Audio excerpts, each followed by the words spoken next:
ये मुझे इसमें 10 साल की बात तो समझ में आ रही है, लेकिन मेरे पास भी कुछ आंकड़े हैं जो ये कहते हैं कि बात 10 साल की नहीं है, बात ये लगातार देखिए 80 के दशक में जो बोफोर्स गन हमने खरीदी थी, उसके बाद कौन सी आर्टिलरी गन खरीदी? हमने नहीं खरीदी, 2 दशक से ऊपर हो गए, हम नहीं खरीद पाए। फिर ये तो 80 के मतलब उसके बीच में कई सरकारें रही हैं, ऐसे नहीं है कि सिर्फ यूपीए की सरकार रही है। तो मुझे लगता है कि हमारी जो डिफेंस पॉलिसी है, हमारी जो डिफेंस स्ट्रेटेजी, मेरे पास तो कुछ, मैं सारे आंकड़े पढ़ूं तो बड़ा मुश्किल हो जाएगा, लेकिन बेसिक देखिए कि हमारे जवान अपनी जान की बाजी लगाने के लिए जाते हैं, उनके पास कैनवास शूज़ नहीं है, उनके पास लाइफ जैकेट्स, जिसे कहते हैं बुलेट प्रूफ जैकेट्स नहीं हैं, उनके पास छोटी छोटी चीज़ें नहीं हैं, बेसिक चीज़ें जिन्हें हम कह सकते हैं, उनके पास हाई बूट्स नहीं हैं, और हम कहते हैं ईंट का जवाब पत्थर से दे दो। और इसमें एक सरकार की बात नहीं है कि 10 साल आई, क्या इससे पहले ये सब था? बिल्कुल नहीं था। नहीं, देखिए ऐसी बात नहीं है कि नहीं था। वो जब पहले एनडीए सरकार थी उसके कार्यकाल में T-90 टैंक खरीदे गए, Su-30 जहाज खरीदे गए, MiG-29 जहाज खरीदे गए। मैं नहीं कह रहा कि उस वक्त कुछ नहीं हुआ। कारगिल के युद्ध के समय काफी कुछ असला बहुत जल्दी में लाया गया था, लेकिन मैं कह रहा हूं कि उसके बाद का जो 10 साल का स्लो डाउन है वो हमें महंगा पड़ा है।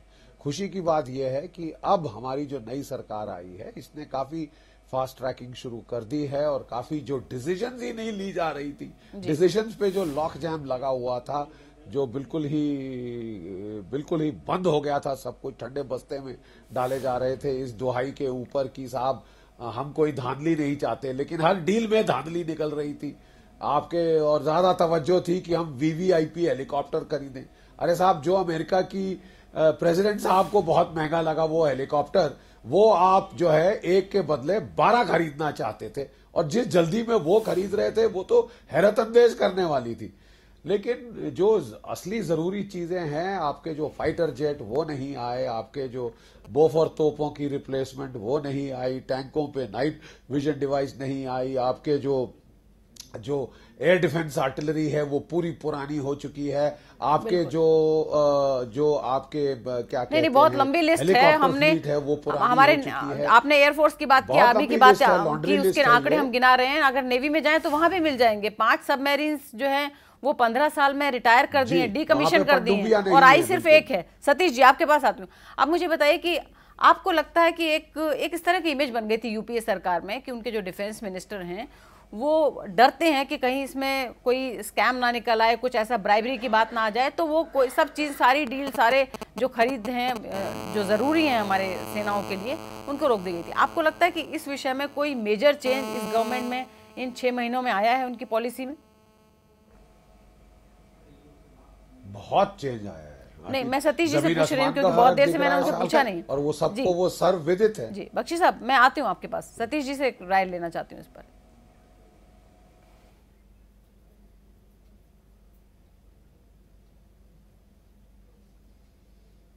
चलिए, उनके पास मेरी आवाज़ नहीं जा रही। अमृत कपूर साहब, आप मुझे बताइए कि क्या चेंज आया? आपको भी लगता है कि बात तो सिर्फ एक सरकार के एटीट्यूड की है और उसकी वजह से हम बहुत पीछे रह गए थे और अब हम बेहतर करने की दिशा में जा रहे हैं? कोई पॉलिसी चेंज नज़र आता है? नहीं, थोड़ा चेंज तो है, बट मैं फील करता हूँ कि इतना ज़्यादा भी कोई चेंज नहीं है, क्योंकि यहाँ पर इनकी जो प्रायोरिटीज़ हैं वो इस समय क्वाइट डिफरेंट हैं। वो भी एक किस्म के लगे हुए हैं किसी तरह से हमारी राज्यसभा के अंदर मेजॉरिटी हो जाए, और वो भी उसी तरह से जैसे यूपीए सरकार कर रही थी, ये भी उसी तरह से कर रहे हैं वोट बैंक्स के लिए। तो लेकिन इनकी जो प्रायोरिटीज़ हैं, जो कि डिफेंस ऑफ द नेशन और द फॉरेन पॉलिसी, इनके ऊपर होनी चाहिए, उसमें अंदर कंटिन्यूटी होनी चाहिए। तो डिफेंस के अंदर इन्होंने कुछ एक डिसीजन लिए हैं, बट लेकिन कुछ ज़मीन के ऊपर कुछ अभी तक नहीं दिखाई दे रहा। 6-7 महीने हो गए हैं। जैसे मुझे याद है कि जनरल वीके सिंह ने एक चिट्ठी लिखी थी मनमोहन सिंह को जब प्रधानमंत्री थे, और उन्होंने बताया था, ये बात पहली बार सार्वजनिक रूप से उन्होंने की भी थी, उन्होंने इसको सार्वजनिक किया था कि कहाँ कमियां हैं क्या। अब ये सरकार आई जिसमें वो खुद भी मंत्री हैं। इनको चाहिए था मेरे हिसाब से, जो कि उन्होंने पिछली सरकार ने एक टेक्निकल सपोर्ट डिवीजन है, जो कि एक इंटेलिजेंस का बहुत आइज एंड एयर्स होती है किसी भी कंट्री का, वो इन्होंने डीमोबिलाइज कर दी थी। इनको चाहिए था, बिकॉज आज उसकी वजह से हम लोग सफ़र कर रहे हैं, जेएनके में भी सफ़र कर रहे हैं, नेशनल लेवल पे भी। वो हमारे आइज एंड एयर्स थे, हमको इन्फॉर्मेशन गैदरिंग के अंदर बहुत उनका इफेक्ट होता था। वो तो इन्होंने सिर्फ एक इशू बनाकर किसी तरह से इन लोगों ने उसको डिसबैंड कर दिया। इन्होंने ऐसी चीज़ें इनको करनी चाहिए थी जो ज़मीन पर दिखाई भी दें, विजिबिलिटी हो। अभी मैं आपको ये बताना चाहता हूं कि पिछले 20 साल से हमारे पास वो एक राइफल है जो कि 3 राउंड फायर करती है, इंसास कहते हैं हम, हमारे खुद डीआरडीओ ने बनाई हुई है। आजकल के ज़माने में कोई इंसास से कोई लड़ाई कर सकता है? आप JNK में जाइए, सारे जितने टेररिस्ट हैं उनके पास में AK-47 है या AK-56 है उनके पास में। हमारे भी जो जवान हैं वो अगर ऑपरेशन में जाना चाहते हैं तो AK-47 या AK-56 से जाते हैं। हमारे पास वही वेपन है जो हमने कैप्चर किए हुए हैं उनके साथ में। तो ये तो एक पहली चीज कर सकती थी, जो एक बेसिक वेपन एक जवान को दे सकते। अभी भी आप देखेंगे पेट्रोलिंग के ऊपर ये दिखा रहे हैं आप सब जगह में, आपके सारी क्लिपिंग्स आती हैं रोज JNK की, उसके अंदर वो इंसास राइफल पकड़ी हुई है। आपको दूसरा बंदा आता है वो उसके पास AK-47 है, AK-46 है। हमारे पास आज स्टेन मशीन कार्बाइन नहीं है पिछले 22 साल से। तो आपको लगता है कि जो कुछ किया पॉलिसी चेंज किया हुआ, लेकिन ग्राउंड पे अभी कुछ नहीं दिख रहा है। इनके ऊपर ज्यादा खर्चा नहीं है, इनको चाहिए था प्रायोरिटीज करना। चलिए, जैसे आपने बुलेट प्रूफ जैकेट्स का ऑलरेडी आपने जिक्र किया हुआ है। मैं तो कैनवास शूज और बूट्स की बात कर रही हूँ, कोई बड़े खर्चे की बात नहीं। आपके पास में हाई ऑल्टीट्यूड एरिया के लिए जो इफेक्टिव इक्विपमेंट है, स्नो बूट्स है, वो नहीं है। आपने एक और क्वेश्चन आपने पूछा था कि हम लोग क्या भी आर वी कैपेबल इस समय इस किस्म की लड़ाई के लिए, क्या हम तैयार हैं? तो मैं आपको ये बताना चाहता हूं, सिर्फ इसमें गनीमत इस बात की है कि पाकिस्तान भी तैयार नहीं है। नहीं तो कोई इन दोनों साइड्स के अंदर। तो हम चीन की भी बात कर रहे हैं, लेकिन हम चीन की बात कर रहे हैं। चीन के पास में बहुत ताकत है, हम उनके साथ में इस किस्म का युद्ध नहीं कर सकते हैं। लेकिन चीन को यह मालूम है कि अभी ये इंडियन आर्मी वो पुरानी आर्मी नहीं है, इनको अभी अगर कुछ भी हरकत करते हैं तो मुंह तोड़ जवाब देगी। मैं आती हूँ इसके। सतीश जी हमारे साथ जुड़ गए हैं। सतीश जी, ये बताइए कि हम छोटी छोटी चीज़ों की बात कर रहे हैं और बड़ी बड़ी चीज़ों की भी बात कर रहे हैं कि इस तरह से हम वॉर रेडी क्यों नहीं है। हमारे 10 साल बेकार हो गए, हमारी पॉलिसी ठीक नहीं थी, पॉलिसी पैरालिसिस था, डिफेंस डिसीजन नहीं हो पाए, डील नहीं हो पाई, बाइंग नहीं हो पाई, और अब सरकार आई है, सरकार कुछ कर रही है। और एक ये भी एस्पेक्ट है कि ग्राउंड पे कुछ नहीं दिखाई दे रहा है, हालांकि कुछ चेंज हो सकता है।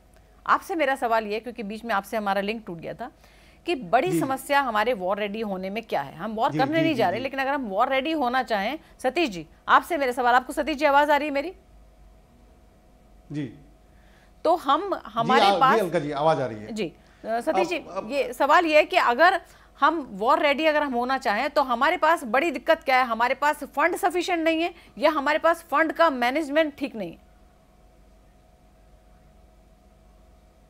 नहीं, ना तो फंड की हमको किसी भी तरीके से ये नहीं दिखाई देता कि फंड की कमी है, ना मैनेजमेंट की कमी है, और ना विल पावर की कमी है। इस सरकार के पास विल पावर की भी कमी नहीं है, लेकिन थोड़ा बहुत जितने भी कूटनीति की जानकारी है, अंतर्राष्ट्रीय राजनीति की जानकारी है, उस आधार पर अगर ये सोचा जाए और देखा जाए तो किसी भी तरीके से ऐसा नहीं लगता कि युद्ध की परिस्थिति बनेगी, कि भारत दोनों तरफ से घिर गया है। ये बात आज की नहीं है, ये बात तो बहुत पुरानी है। 60 के दशक में 1963 में पाकिस्तान के महत्वपूर्ण नेता बेनजीर भुट्टो ने संसद में कहा था कि जब भी भारत और पाकिस्तान के बीच में युद्ध होगा, चीन हमारी मदद करेगा।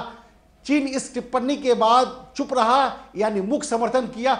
उस समय से ये बातें सभी लोग जानते हैं कि भारत के विरोध में चीन और पाकिस्तान का नेक्सस बना हुआ है। न्यूक्लियर डॉक्ट्रिन को भी देखें तीनों देशों के बीच में, तो उसमें भी ये बातें साफ झलक कर आती हैं कि किस तरीके से चीन ने 1992 में एनपीटी पर साइन एसीड करने के बाद भी पाकिस्तान को न्यूक्लियर दिया। फिर गदार पोर्ट को बनाने में चीन ने किस तरीके से पाकिस्तान को मदद दिया। इन तमाम संकरणों के बावजूद भी आज हम इस मुकाम पर मीडिया के सामने ये कहें कि भारत पाकिस्तान के साथ या चीन के साथ युद्ध की स्थिति में है, ऐसा लगता नहीं। लेकिन आंतरिक रूप से हमारे मिलिट्री एक्सपर्ट वहां पर बैठे हुए हैं, वो इस बात की ताकीद करेंगे कि भारत हर तरीके से युद्ध के लिए तैयार है। मनोबल की कमी नहीं है, फंड की कमी नहीं है, पर लेकिन परिस्थितियां ऐसी नहीं है। मुझे ब्रेक पर जाना है, ब्रेक पर जाना है। इसे याद करें। या बख्शी साहब, एक छोटा सा मैं कमेंट चाहूंगी, बाकी बात ब्रेक के बाद करेंगे, कि क्या हमारे पास फंड की कमी है या फंड की कमी नहीं है? आप मुझसे पूछ रही हैं? जी बख्शी साहब, देखिए, फंड हमारी जो सरकार है वो 47 अरब डॉलर प्रति वर्ष अभी खर्चा किया है उन्होंने डिफेंस के ऊपर। लेकिन अगर आप इसको चीन के साथ आंकड़े मिलाएं तो चीन का खर्चा डिफेंस पे प्रति वर्ष 180 बिलियन डॉलर से ज्यादा है। तो हम कैसे compete करेंगे? तो हम नहीं कहते कि आपको चीन को, तो देखिए हम नहीं कहते कि आपको चीन के साथ tank for tank, fighter for fighter आपको उसके साथ मैच करना है। आपको मैच करना है कि वो हमारे बरखिलाफ तिब्बत में क्या डिप्लॉय कर सकता है, इसको आपको देख के अपनी तैयारी करनी है। और चलिए बख्शी साहब, मुझे ब्रेक के लिए रुकना पड़ेगा, बहुत ब्रेक के लिए मुझे यहाँ रुकना पड़ेगा, लेकिन जब लौटेंगे तो एक एक सवाल में सबसे एक ही सवाल जानना चाहूंगी कि इस मौजूदा सिचुएशन में, जबकि चीन का भी हॉट परसूट है, लद्दाख और अरुणाचल प्रदेश में वो लगातार इंट्रूजन के चक्कर में रहता है, और पाकिस्तान का तो हम देख रहे हैं, ऐसी स्थिति में मोदी सरकार के लिए एक एक सुझाव आपकी तरफ से क्या होगा? छोटे से ब्रेक के बाद लौटते हैं।